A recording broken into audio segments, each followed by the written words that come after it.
मैंने कहा ना, मैं कहीं नहीं जाऊंगी। मुझे नहीं बनना ऐसी वाहियात प्रथा का हिस्सा। आप एक माँ होकर मुझसे ऐसी जिद कैसे कर सकती हैं? उस बंद कमरे के अंदर से रूही की आवाज आई। बाहर खड़ी उसकी माँ उसे मनाने की कोशिश में लगी हुई थी। रूही की माँ ने गुस्से में कहा, क्या बकवास कर रही है रूही? पूरे नगर में सिर्फ 5 लड़कियों को ये न्योता मिला है। साल में एक बार मिलता है ऐसा मौका जहाँ पूरे देश से राजकुमार आते हैं। अगर तू जाएगी नहीं तो कोई राजकुमार तुझे पसंद कैसे करेगा? अरे किसी ने पसंद कर लिया तो तेरी भी जिंदगी सुधरेगी और हमारी भी। बात को समझ और जल्दी तैयार होकर बाहर निकल। लेकिन रूही फिर भी बाहर नहीं आई। उसे इस उत्सव से ज्यादा दिक्कत थी इस उत्सव के नियम से, जो ये था कि सभी लड़कियों को उत्सव के समय घूंघट ओढ़े रहना होगा। वो राजकुमारों को नहीं देख सकती और राजकुमारों को भी उन्हें घूंघट में ही पसंद करना होगा। कुछ लोगों का ये मानना है कि इस नियम की असली वजह थी यहाँ के राजकुमार युवराज यमन, जिनका परिवार श्रापित था। अगर लड़कियों के बिना घूंघट ओढ़े राजमहल में ये उत्सव हुआ तो अनर्थ हो जाएगा। तभी रूही की बहन विभा ने कहा, देख रूही, अगर आज तेरी वजह से देर हुई ना और मुझे किसी राजकुमार ने पसंद नहीं किया तो तेरी खैर नहीं। मुझे तेरी तरह घिसी पिटी जिंदगी काटने का शौक नहीं है। चल अब जल्दी से बाहर निकल। लेकिन रूही अभी भी बाहर नहीं आई। रूही ने बिस्तर पर पड़े लहंगे की ओर देखा। उसके चेहरे पर शिकन थी और घबराहट से उसका दिल तेज धड़क रहा था। उसका मन नहीं मान रहा था एक अनजान राजकुमार के साथ ऐसा रिश्ता बनाने का। लेकिन वो ये बात जानती थी कि जो भी राजकुमार उसे ले जाएगा वो इस राज्य को और उसके परिवार को बहुत सारा पैसा देगा। तभी बाहर का दरवाजा खुला और लड़कियों के पिता दामोदर दास घर के अंदर आए। दामोदर दास लकड़ी के व्यापारी थे, जहां आमदनी का नामो निशान धीरे धीरे मिटता जा रहा था। उसके पिता ने बड़े गुस्से में दरवाजे पर हाथ पीटते हुए कहा, बस रूही, अब बहुत हो गया। भूल गए युवराज यमन अपने अपमान का बदला कैसे लेते हैं? भूल गए तुम्हारी सहेली का क्या हश्र हुआ था जब वो राजमहल नहीं पहुंच पाई थी? क्या वही हश्र अपना और हम लोगों का भी चाहती हो? अगर हमारे बारे में सोचती हो तो अभी इसी वक्त बाहर निकलो, भग्गी आ चुकी है। दामोदर दास के इतना कहते ही रूही की माँ और बहन एक पल के लिए सहम गए थे। पिता के शब्द अब तक रूही के जख्मों को कुरेद चुके थे। उसकी हैरान आंखें वही खौफनाक मंजर याद करने लगी जो उसकी सहेली के साथ हुआ था। रूही कभी युवराज यमन से मिली नहीं थी, मगर उसके नाम से कांप गई। युवराज यमन का खौफ नगर के हर परिवार में था। अपनी सहेली के बारे में सोचते हुए डर कर रूही दरवाजे की तरफ आई और उसने दरवाजा खोला। रूही को बाहर आता देखकर उसके परिवार ने आखिरकार राहत की सांस ली। लेकिन तभी रूही ने बहुत ही हिचकिचाते हुए एक शर्त रखी, लेकिन अगर मुझे वो राजकुमार पसंद नहीं आया तो मैं उसे मना कर दूंगी, चाहे मेरा जो हश्र हो। रूही की शर्त सुनकर तुरंत ही उसकी माँ ने धमकाते हुए कहा, तेरा दिमाग तो ठीक है, पता भी है तो क्या बोल रही है? राजमहल जाकर मना करेगी? मुझे तो लग रहा है आज ये लड़की हम सबको मरवाएगी। ठीक है, एक काम कर, तू ऐसा ही करना। अगर मार भी दिए गए तो कम से कम ऐसी घिसी पीटी जिंदगी से छुटकारा तो मिलेगा।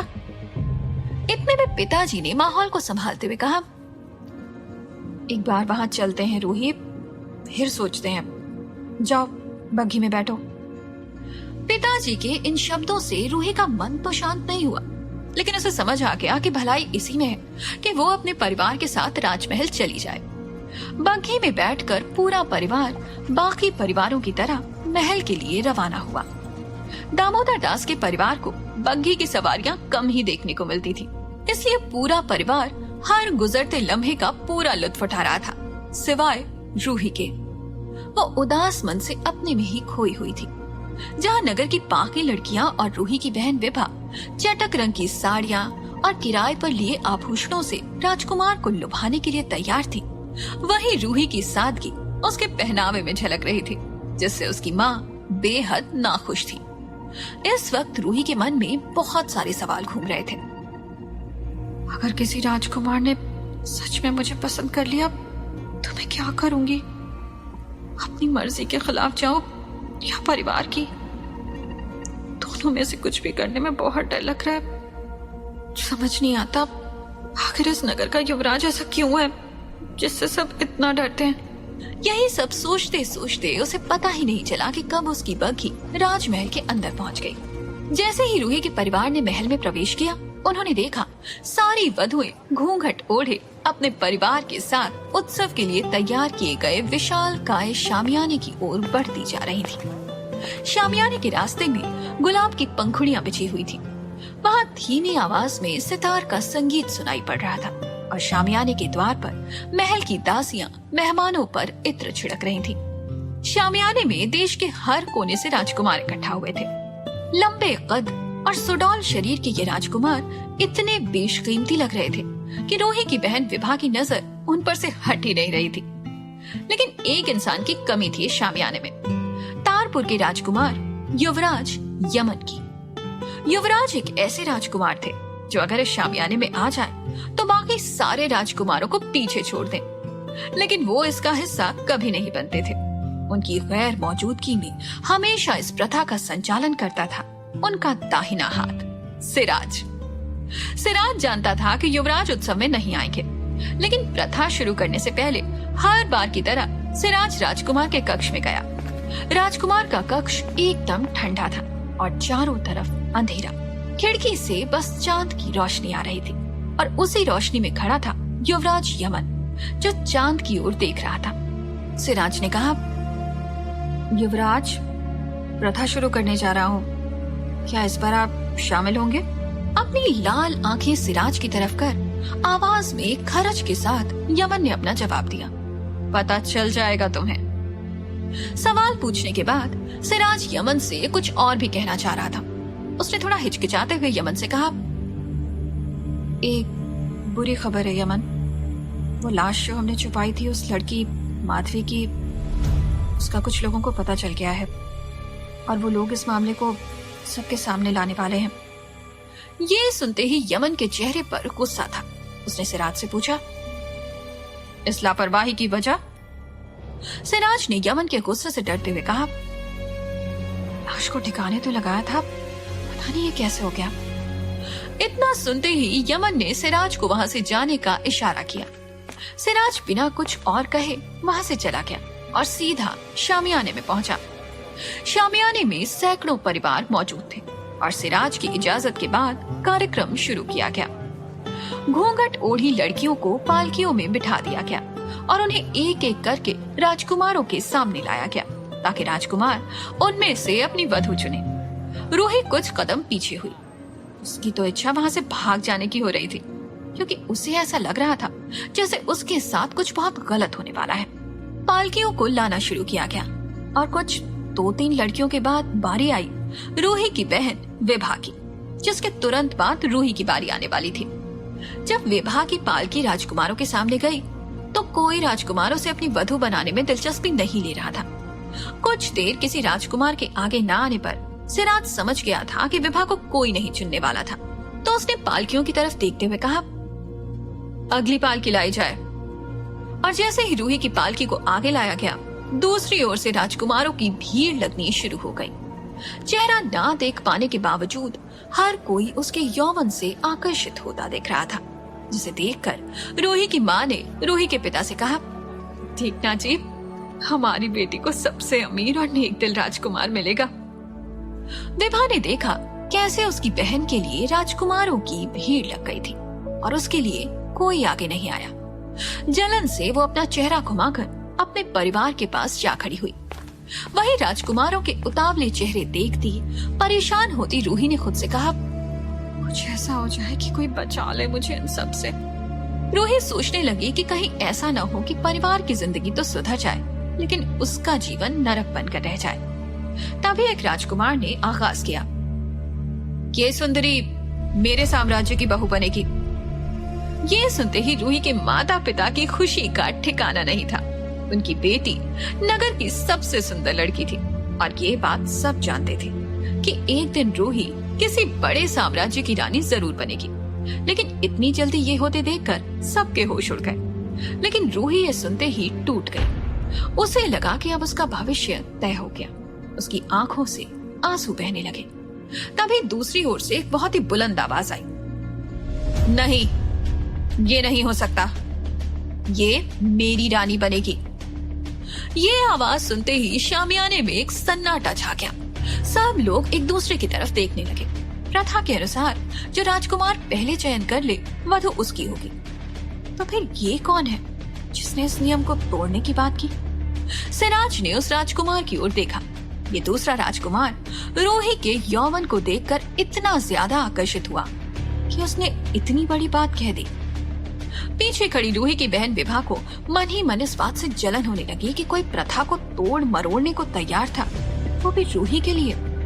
दामोदर दास के चेहरे पर चिंता की लकीरें थी। इस दूसरे राजकुमार का बर्ताव उसे कुछ ठीक नहीं लग रहा था। दूसरा राजकुमार नशे में मदमस्त होकर अपने हाथों से बाकी राजकुमारों को पीछे करते हुए रूही के पास आने की कोशिश करने लगा। सिराज ने गुस्से में खड़े होकर कहा, राजकुमार, चयन अभी खत्म नहीं हुआ, आप अपनी जगह पर बैठ जाएं अभी। राजकुमार ने सिराज की बात की परवाह किए बिना कहा, अब तो मैं तभी बैठूंगा जब इस सुंदरी का रसपान कर लूंगा। इस पर सुजान के राजकुमार ने उसे चेतावनी दी, राजकुमार, तमीज से, प्रथा के हिसाब से हमने इस लड़की को चुना है। इस सभा बाकी राजकुमारों की कदर करें, वरना। राजकुमार का अहंकार हर किसी को दिखाई पड़ रहा था। वरना क्या, युद्ध छेड़ोगे? जानते हो कि साम्राज्य से हैं हम। जिस पर पहले राजकुमार ने अपनी आवाज और तेज करते हुए कहा, सुजान साम्राज्य किसी से नहीं डरता। हम जानते हैं आप नर्रई से हैं। आपकी हरकतों से साफ समझ आ रहा है। इस बात पर वहां मौजूद कुछ लोगों की हंसी छूट गई, जिसके बाद दूसरे राजकुमार ने म्यान से अपनी तलवार निकाल ली और की ओर भागते हुए कहा, हरकत तो अब दिखाएंगे हम। राजकुमार को अपनी ओर आता देखकर सुजान के राजकुमार ने भी अपनी तलवार निकाल ली। कुछ राजकुमारों ने नरई के राजकुमार को पकड़ने की कोशिश भी की, पर वो उन्हें तलवार मारता हुआ सीधा सुजान के राजकुमार के पास जा पहुंचा। दोनों की तलवारों की आवाज शामियाने में गूंजने लगी। वहां मौजूद महल के कुछ पहरेदार इस लड़ाई को रोकने के लिए आए, पर नरई के राजकुमार ने उन्हें भी जख्मी कर दिया। माहौल बिगड़ते देख सिराज ने एक दासी को इशारा किया कि युवराज यमन को इस बारे में खबर दी जाए।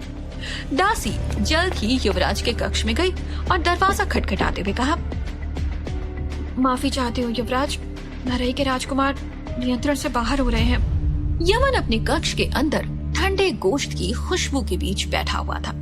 कंधे तक बाल, लाल आंखें, चांदनी से नीली दिखाई पड़ती चमड़ी, मानो जिसमें खून ही ना बह रहा हो। जैसे ही उसने ये बात सुनी, वो एक झटके से खड़ा हुआ। उसने अपना काला लबादा ओढ़ा, मखमल के जूते पहने और शामियाने की ओर बढ़ने लगा। दूसरी तरफ उस शामियाने में रूही के माँ बाप रूही के लिए हो रही जंग से बुरी तरह परेशान दिख रहे थे।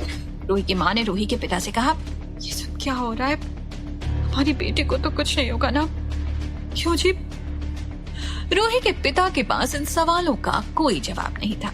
उन्हें भी अपनी बेटी की उतनी ही फिक्र हो रही थी जितनी माँ को। इतने में दासी ने शामियाने में आकर सिराज के कानों में कुछ फुसफुसाया, जिसे सुनकर सिराज ने ऐलान किया, सभी शांत हो जाइए, युवराज यमन अपने कक्ष से यहाँ के लिए निकल चुके हैं। भीड़ में लोगों में बातें होने लगी। क्या युवराज खुद यहाँ आ रहे हैं? आज से पहले तो कभी ऐसा नहीं हुआ। अरे आज से पहले किसी ने नियम भी तो नहीं तोड़ा। लोगों में एक हलचल मच गई। नरई का राजकुमार ये देखकर हैरान था कि अब चारों तरफ युवराज यमन की ही बातें हो रही थी। अब उस पर किसी का ध्यान नहीं था। मैंने युवराज को कभी नहीं देखा। सुना है उसे लोग पसंद नहीं। मैंने तो ये भी सुना है कि वो बड़ा खतरनाक है।